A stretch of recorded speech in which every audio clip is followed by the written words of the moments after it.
it's wet. Alright, good morning all you major blazers. Today, Mark's going to be teaching you how to do a 2-egg omelet on this edition of Blazin' Breakfasts. Now I know what you're thinking, Mark. I've been to a lot of country kitchens. I've been to a lot of Holiday Inn Expresses.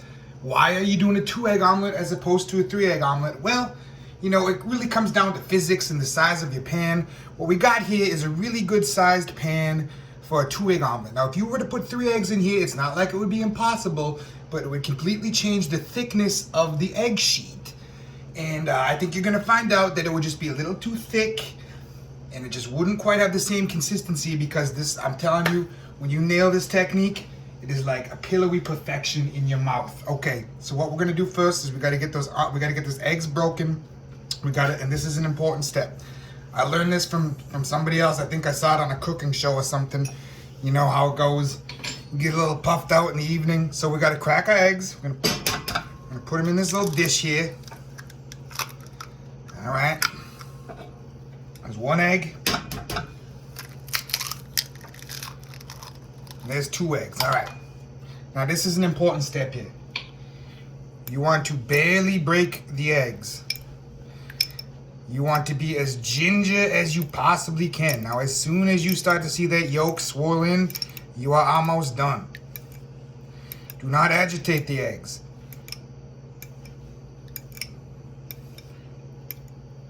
Treat them like your buddy coming off a 3-day speed bender. You know, you got to be careful what you say. You got to be careful what you do. Okay, that looks excellent. Okay, now what we need to do, we're gonna take a little bit of salt. I prefer pretzel grain salt. Everybody's got their favorite. It just happens to be the perfect one to pinch here. I'm gonna take it with my non-eggy hand. I'm gonna stick that in here just like that. Just a pinch will do. All right. Let's talk about this pan here for a sec. Non-stick pans only. This may seem obvious, but I don't know about certain skill levels here. You know, we try to be inclusive on Blazin' Omelets. Or did I call it Blazin' Omelets? I'm sorry, this is Blazin' Breakfasts. Does not speak to the inclusivity of this video, but, you know, bear with me. I'm barely caffeinated. You know, Mark doesn't really get going until after 11 a.m., I would say. All right, so, non-stick pan. Boom! Non-stick spatula. Boom! All right, so now, the other thing that's important here, I know in a typical French omelet, you're gonna be using a lot of butter. And you know, I'm gonna be real honest. Butter's great and everything, but you know, you gotta use quite a bit of it because you gotta get that pan real slippery, and butter will impart kind of a heavy flavor on your omelet. Now, it's not that you can't use butter, but the technique I'm gonna show you, not only is it healthier, but you're gonna have a real clean taste. You're gonna have a real neutral palate for your omelet. And I think you're gonna find it quite enjoyable once you get this technique down. Okay. So, we talked about the pan. We talked about the spatula. Now, let's talk about preparing the pan.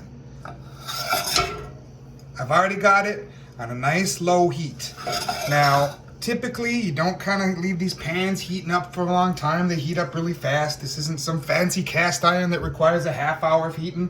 However, Mark's screwed up enough omelets to tell you that if you don't have this pan a little warm when you put your eggs in, you're going to be dealing with a soupy mess. It's never gonna gel right. You're not gonna get that nice flat sheet. It's never gonna flip. However, too hot and you're gonna scorch the bottom immediately, because everybody knows, well, if you don't know, a good omelet is all about that impossibly soft texture. So you want it to just be like an impossible pillow when you bite into it. So, real low heat, lowest it'll go. Get that pan warm, but not too warm. Sometimes I even take it off for a second before I put the egg in, just to make sure that it's not too hot. Okay. Be generous. Be generous with the cooking spray. We want to make this thing like a slip and slide. There we go. You're going to see why in a second. I'm giving this just a sec to cool down. I want it to be a little warm, not too warm. If it sizzles when you put it in, you might be okay, you might be bummed. You're not gonna know until it's too late. Feeling pretty good about this. Oh yeah, that was perfection. You can see that it starts to gel up immediately on bottom, but it did not hiss or pop at me in a way that indicated that the pan was too hot.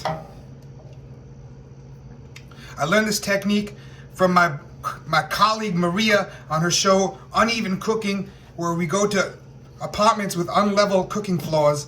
Sometimes you got to move the pan around a little bit just because, you know, the stove isn't even level. And despite how much you try to adjust the feet, it still doesn't matter, and all your egg tries to pool to one end. So sometimes by just rotating the pan as you go, you can still create an even bed. Pretty sure this is Quiet on set. Please disregard the stage help. He was briefed to not speak during this video. However, this is actually Mark's son, Mark Jr. over here. He could not help. He was very enticed by the idea of an omelet video. Okay, so we're gonna let this go for a minute. Let's talk about the history of omelets while we're doing this here. I'm pretty sure omelette is a French word that comes from the two French words ame for egg and letter for letter. It's an egg letter because you fold it. Okay, we're getting very close here. So once you start feeling like maybe you're making some progress here, you start doing this, obviously. Kind of push it up on the ends. Just kind of starting to free it up a little bit. And you'll know you got to really work it under there. You'll know you're good the further down you can get your spatula. Don't force it, because you can tell if you're a little too goopy on bottom there. You don't want to put a big hole in the bottom of your omelet. And the ultimate technique is when you see that? See how it's slipping and sliding as one big unit? I'm very close. Okay. Typically, French omelet has next to nothing in it. They like to keep it pretty simple.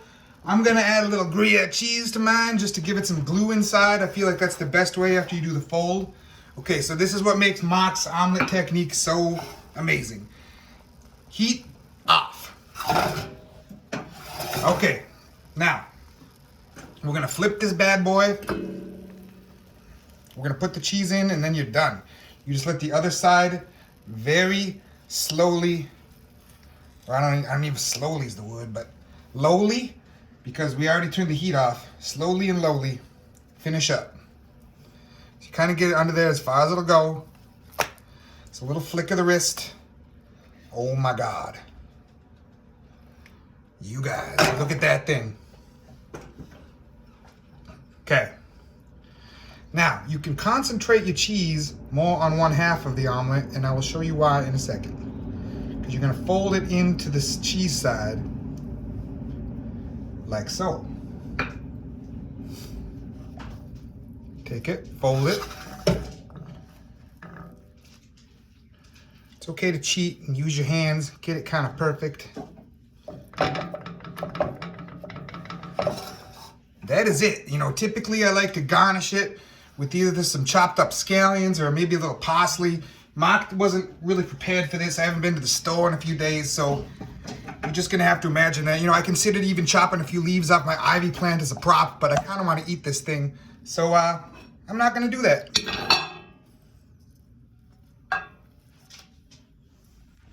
And that, my friends, is how you make an omelet. I hope you enjoyed this edition of Blazin' Breakfast. I'm gonna cut out because Mark's kind of hungry.